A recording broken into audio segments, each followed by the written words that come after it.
Alright, boys, vamos começar então nosso procedimentos especiais de jurisdição voluntária, parte 2. Estamos quase terminando a parte final do processo civil.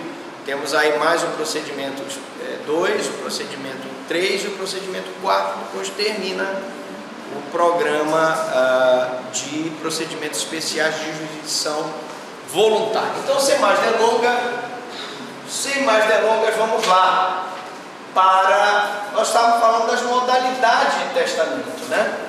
Então, nós temos aí as modalidades ordinárias do testamento. Então, eu tenho o público, o cerrado e o particular, né? Eu vou pedir licença aqui, 864, 868, né? Vou pedir licença aqui para a gente abrir o nosso código aqui, ó, bonitinho, para que os alunos possam ver. Está aqui esse aqui, né? CPC 800,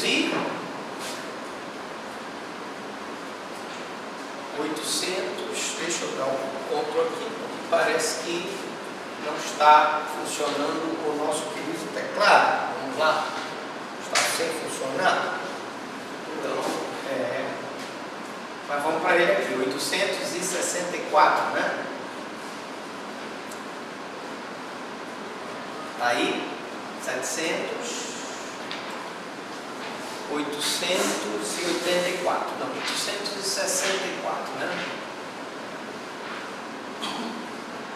864.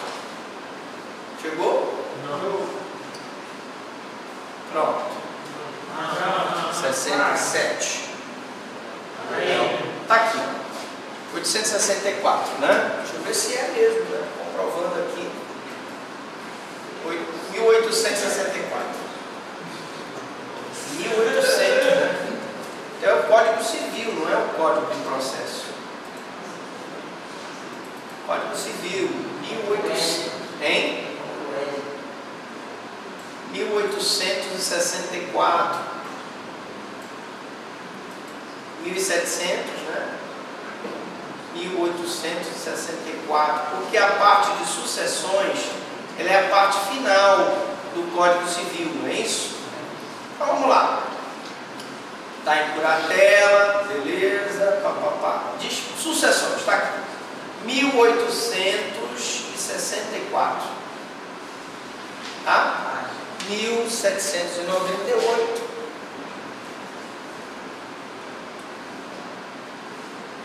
está aqui, 1700, mais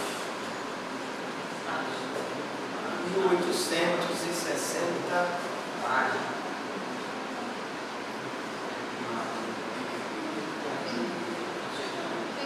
chegou.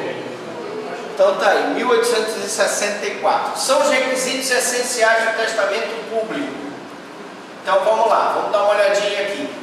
Ser escrito por tabelião ou por seu substituto legal em seu livro de notas, de acordo com as declarações do testador, podendo este servir-se de minuta, notas ou apontamentos. Então você vai ao tabelião, cartório, e faz então o testamento. Lavrado um instrumento, servido em voz alta pelo tabelião, o testador e duas testemunhas, e há só um tempo por testador, se o quiser, na presença destas e do oficial.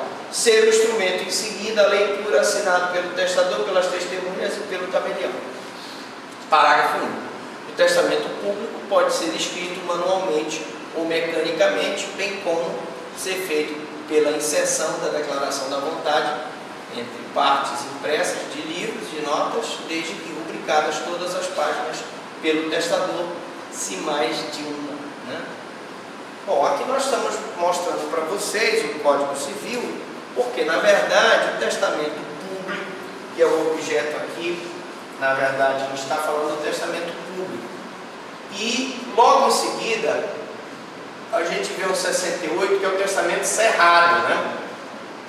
O cerrado testamento é o testamento escrito pelo testador ou por outra pessoa a seu rogo, e por aqueles assinados será válido se aprovado pelo tabelião ou seu substituto legal, observado as seguintes formalidades.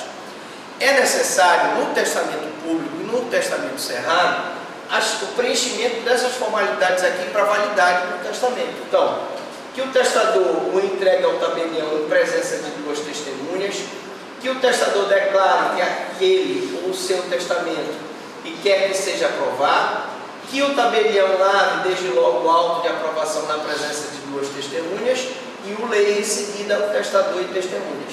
Que o auto de aprovação seja assinado pelo tabelião, pelas testemunhas e pelo testador. O testamento cerrado pode ser escrito mecanicamente, desde que seu subscritor numere e autentique com a sua assinatura todas as páginas. A diferença do testamento cerrado, como vocês podem ver, é que o testamento é escrito pelo próprio testador. Esse é o testamento cerrado. E o testamento público é aquele testamento que é feito por é como se fosse uma escritura pública, né? Ele faz um testamento público. Vamos agora dar uma olhadinha. E isso aqui, professor Frank, mas a gente tem que ter uma minúcia melhor sobre esses assuntos. Nós estamos falando de procedimentos de jurisdição voluntária, não é aula de direito de sucessões. Então, só para orientá-los, 876, o testamento particular, que é feito pelo particular, é isso? Então, aqui o testamento particular é aquele que ele, o particular, ele vai fazer, não tem tantas formalidades legais, eu quero só mostrar aqui, 876, vamos voltar aqui, 876, né? Testamento 1700, né? Vê aqui. 1876.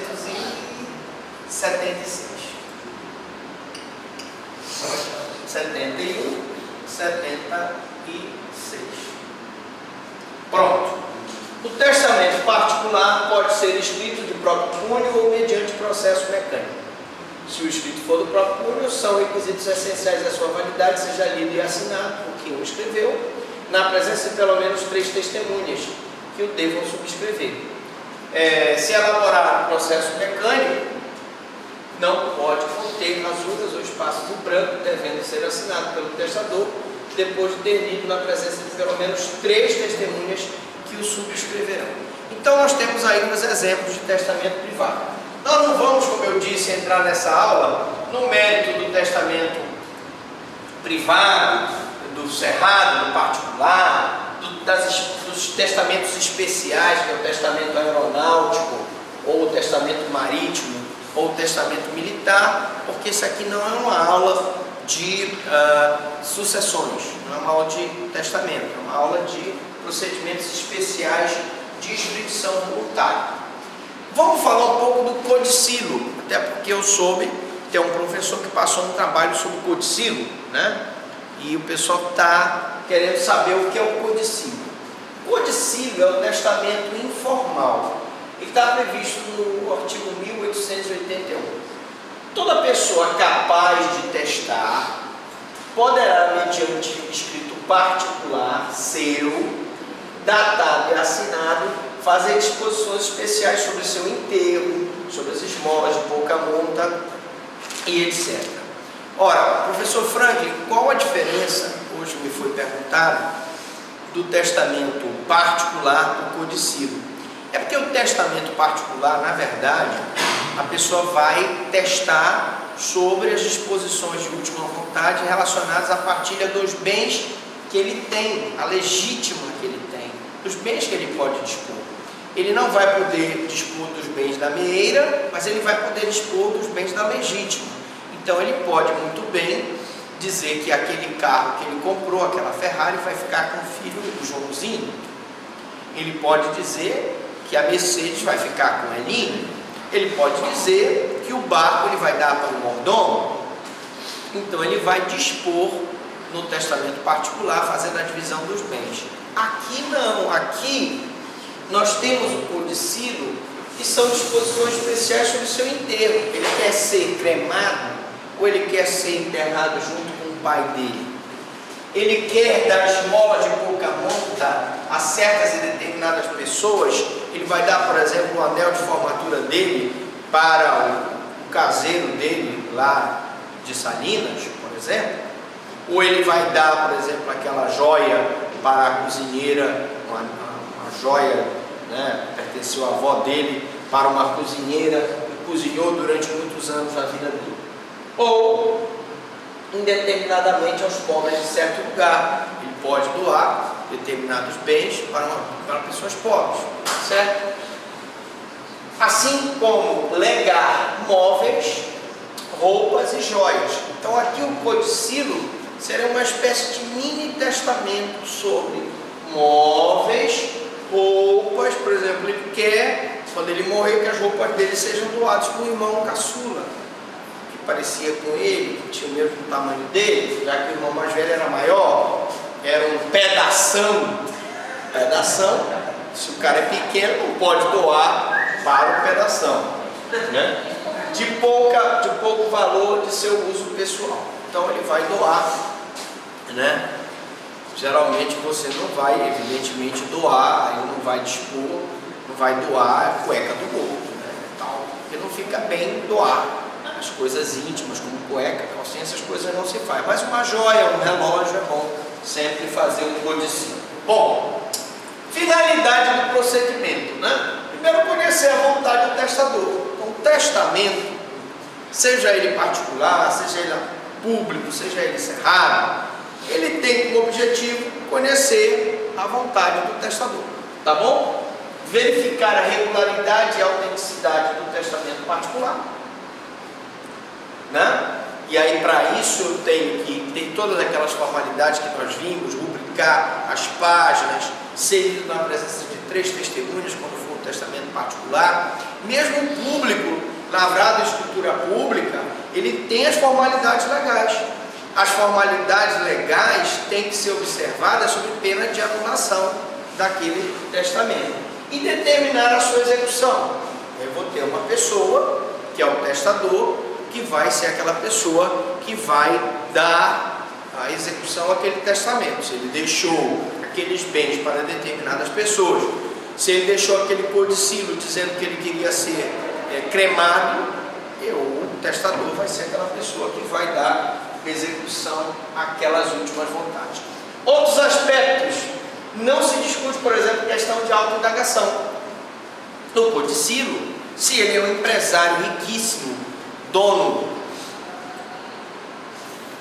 de uma empresa de porte considerável, vai absolutamente fazer através de codicilo.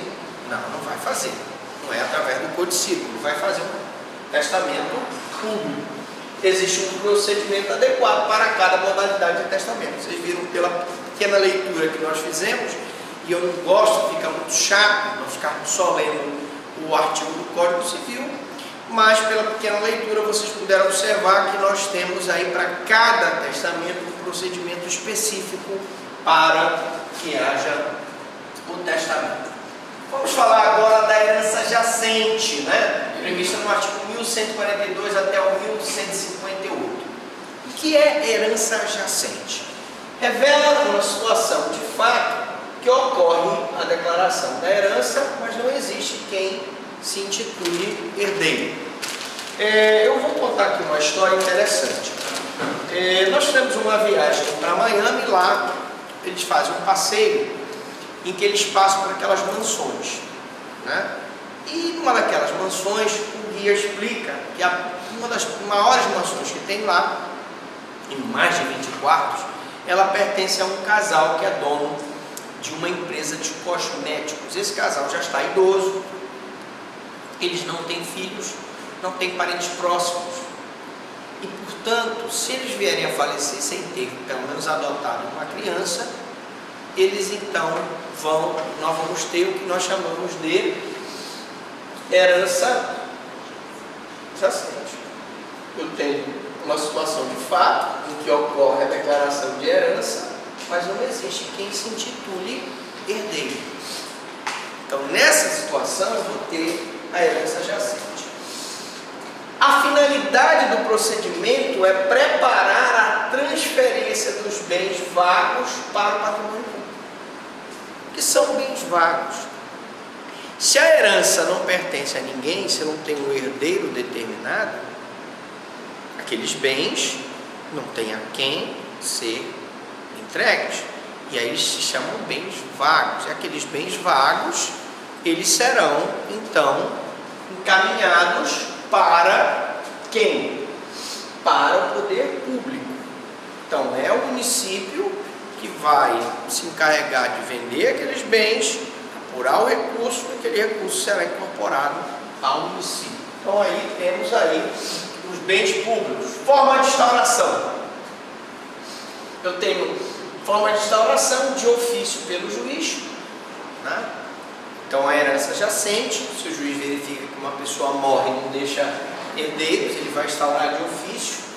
Pelo Ministério Público, o Ministério Público sempre como fiscal da lei, se ele verifica que uma pessoa deixou uma herança e que não tem herdeiros, ele pode pedir a instauração.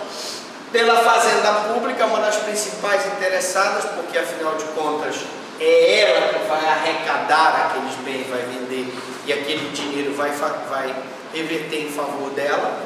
E por qualquer interessado. Aí você vai perguntar, quem seria essas pessoas interessadas? Seria, por exemplo, os credores, né? Eu não tenho herdeiros, mas eu posso ter pessoas que tenham crédito em relação àquela massa falida. Tenho crédito em relação àquele espólio, tenho crédito em relação àquele conjunto patrimonial. Então, um dos interessados, que naturalmente é um credor, pode também ingressar com o pedido de herança jacente. Então, o procedimento, né, os aspectos interessantes desse procedimento é o seguinte: intima-se o MP e a Fazenda Pública, porque o Ministério Público ele tem que fiscalizar a regularidade processual, e a Fazenda Pública evidentemente é interessada porque ela poderá ou não arrecadar recursos daquele bolo patrimonial. Veja que a herança jacente ela tem caráter transitório, diferente da herança vacante que tem caráter definitivo. Nós tivemos agora duas situações de desaparecimento de um avião aqui mesmo no estado e um avião que desapareceu na Malásia, né? Um avião da Malaysia Airlines, né? No caso daqui, nós tivemos a descoberta do avião, descobriu-se se já se encontrou o avião. No caso da Malaysia, até a presente data, não se descobriu ainda para onde foi o avião. Ora, o que acontece num caso e no outro? Quando eu tenho uma pessoa que morre num acidente aéreo e ela não deixa herdeiros, caso, por exemplo, que vocês conhecem, do Ulisses Guimarães. Ulisses Guimarães morreu num acidente de helicóptero e nunca se encontrou o corpo do Ulisses Guimarães. Ele tinha herdeiro, mas suponhamos que ele não tivesse. Eu teria primeiro a herança jacente, que era uma declaração transitória, e depois, se depois de um determinado tempo realmente eu não tivesse ninguém para se habilitar a receber aqueles bens, eu teria o que nós chamamos de herança vacante, que tem um caráter definitivo. Agora, uma jurisprudência que poderá ser pergunta de prova. Olha a seguinte situação: falecimento de pessoa sem deixar herdeiros. Era uma velhinha, ela morava sozinha e era cuidada por uma pessoa. Instituição de testamento de bem móvel em favor de quem lhe cuidava em vida. Tinha uma enfermeira que era uma pessoa que cuidava da velhinha, e ela então, por gratidão, a velhinha pega e faz um testamento e deixa para essa pessoa. Existência em banco de numerário em nome da falecida. Pretensão da legatária. Legado é aquilo que o falecido deixa para o beneficiário, né? O legatário. do imóvel, ela tinha pretensão da legatária do imóvel em ver o referido numerário adjudicado a ela. Qual o raciocínio dela? Se a velhinha em vida fez um testamento e deixou o imóvel para mim, como legatário, eu também tenho direito aos recursos que ela tem na conta bancária. Mas o problema é que a velhinha não deixou nenhuma declaração de última vontade, talvez até porque já estivesse doente, Alzheimer, esquecida, se esqueceu que tinha vários milhões guardados no banco. E aí o que é que acontece? Se em testamento particular a testadora limitou-se a conferir à legatária apenas o imóvel residencial, sem fazer alusão alguma a numerário existente no banco, não pode a legatária pretender a adjudicação de tal numerário, que deverá assim passar pelo crivo de uma herança adjacente. Essa é uma decisão do Tribunal de Justiça de Minas Gerais, que tem uma coerência, porque afinal de contas a lei é clara. Se a velhinha tivesse deixado o recurso em favor da legatária do banco, ela teria direito. Só deixou o imóvel, infelizmente esqueceu de deixar os milhões que ela tinha no banco, e aí a legatária dançou. Quem ficou com o dinheiro foi a Fazenda Pública, né? Nesse caso aqui, Tribunal de Justiça, Quinta Câmara Civil, agrava o instrumento número 164.240, dígito 4.00. Dos bens dos ausentes, artigo 1159 a 1169. São bens dos ausentes. Esse procedimento que se ocupa da nomeação de curador, da arrecadação e administração dos bens e da sucessão provisória e da conversão desta em definitiva. Quando eu falava em relação aos dois acidentes de avião, lá na Malásia provavelmente já houve uma declaração de herança jacente, né?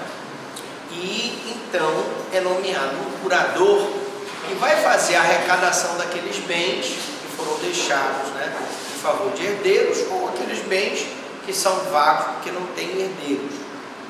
E esse curador então vai providenciar a administração dos bens, porque eles não podem ficar sem serem administrados, sob pena de se deteriorar, e da sucessão provisória e da conversão desta em definitiva.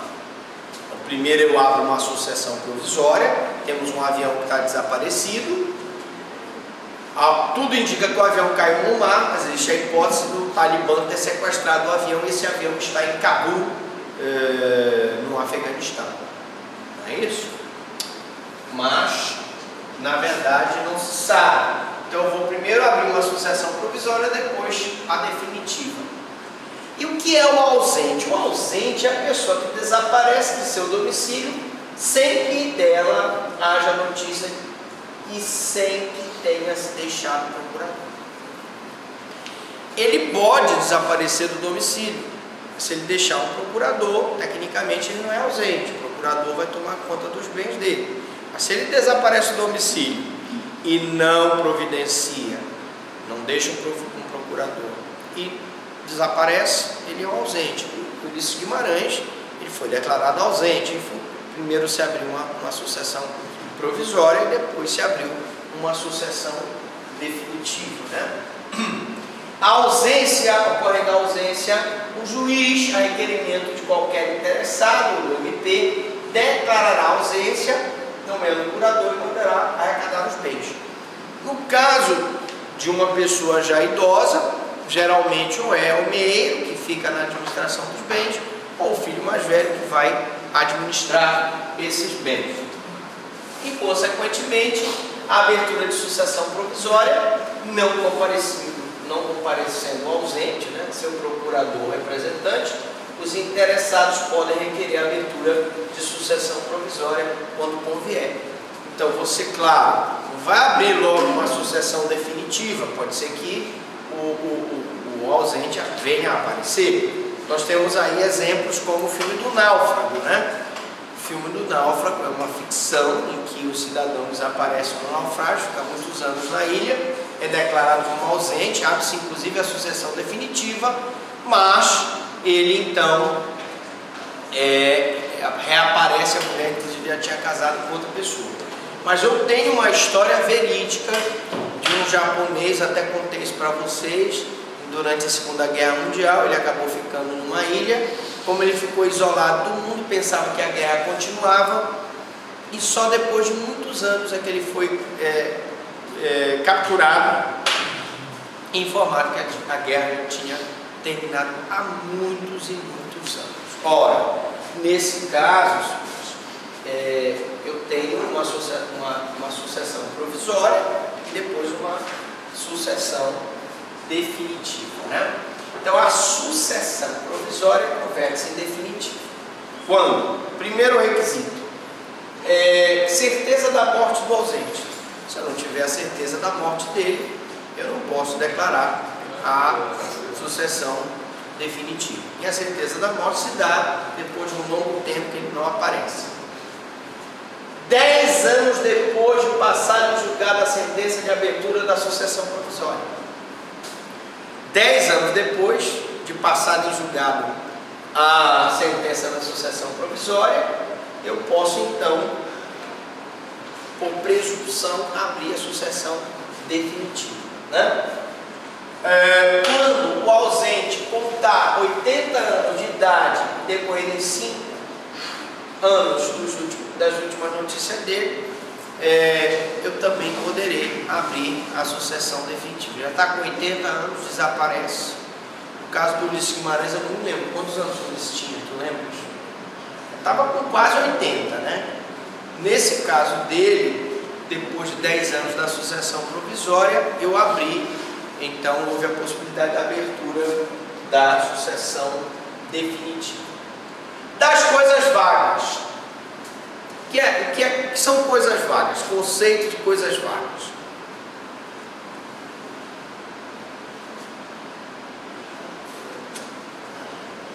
Bom, a coisa vaga é a coisa móvel perdida pelo dono e achada por outrem. A este fato de achar a coisa perdida dá-se o nome de invenção. E o descobridor é quem encontra a coisa. Então você vai para um hotel e lá no hotel você perde o seu anel, você perde o seu relógio.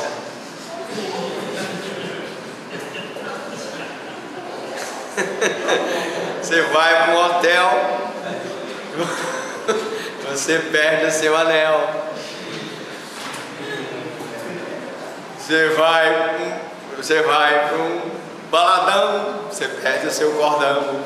Bom, nesse caso, não sei se vocês já ouviram falar, mas é interessante. Existe um procedimento chamado de coisas vagas. Pessoa que perde, né? Coisa perdida tem um nome de invenção, e a pessoa que descobre é o descobridor. Então, finalidade do procedimento: regular a entrega da coisa perdida e achada, inclusive dos objetos deixados nos hotéis, oficinas e outros estabelecimentos. O hotel, a oficina, o motel, a casa noturna, o estacionamento tem obrigação de devolver o bem encontrado nos seus aposentos. Então, essa é a finalidade do procedimento. E como é que se faz? Eu vou ter o descobridor entrega a coisa à autoridade judicial ou policial. Então ele vai, achou a coisa, o dono do hotel vai lá e entrega na autoridade policial ou na autoridade judicial, que então tentará, pelos meios possíveis, localizar o dono daquela coisa, ou através de endereço, ou através de uma citação por edital. Aí, feito isso, eu tenho a seguinte situação: publica-se então os editais para que o dono da coisa compareça. O dono ou possuidor comparece e o juiz entrega-lhe a coisa após ouvir o MP e a Fazenda Pública. Você publicou o edital, o proprietário da coisa comparece, mostra por um documento hábil que ele é o dono da coisa, ele vai ser restituído, vai ser devolvida a coisa para ele. Após o quê? Após ouvir o MP, que vai dar um parecer sobre a regularidade do procedimento, e a Fazenda Pública para saber se ele tem algum imposto para pagar. Bom, se o dono ou possuidor não comparece e a coisa é avaliada,